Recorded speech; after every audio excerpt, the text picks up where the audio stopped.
Bonjour la famille Santé Tito, j'espère que vous allez bien. Et dans cette vidéo, on va voir pourquoi est-ce que les douleurs chroniques persistent toujours.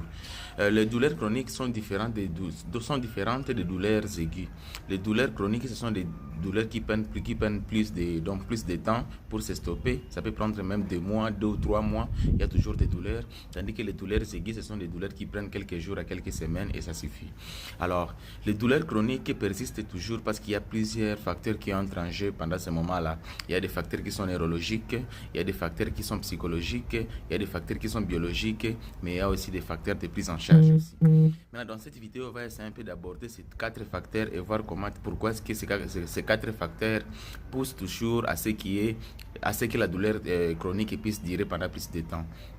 Premièrement, il y a des facteurs neurologiques. Vous pouvez avoir un problème de système neurologique. Pourquoi? Parce que à un moment donné, vous pouvez avoir des neurones qui sont abîmés. Lorsque les neurones sont abîmés, malheureusement, les informations concernant la douleur peuvent divaguer. Les signaux qui concernent la douleur peuvent être envoyés au niveau du cerveau alors que vous n'avez même pas de problème et ça va provoquer des douleurs chez vous parce que vos neurones ont des problèmes. Donc les neurones peuvent être erronés et puis vont chaque fois envoyer des signaux de douleur au cerveau et ça va vous pousser à ce qu'il y ait douleur alors qu'il n'y a même pas de problème. Et ça peut provoquer des douleurs chroniques pendant plus de temps. Si vous ne vous faites pas soigner ou si vous ne vous faites pas donc consulter, ça peut prendre plus de temps et ça va vous perturber, ça va perturber votre mode de vie. À part ça, il y a aussi les causes ou les facteurs qui sont psychologiques.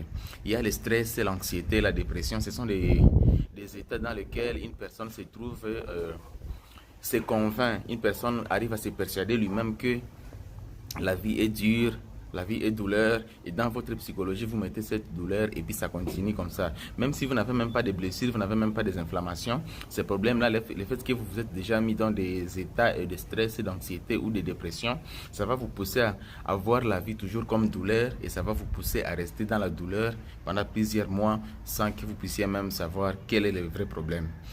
À part ça, il y a aussi les facteurs qui sont biologiques. Les facteurs biologiques, c'est comme par exemple les inflammations. Les inflammations, ça vous savez, c'est la présence des microbes dans une partie du corps qui nécessite une réaction anticorps-antigène.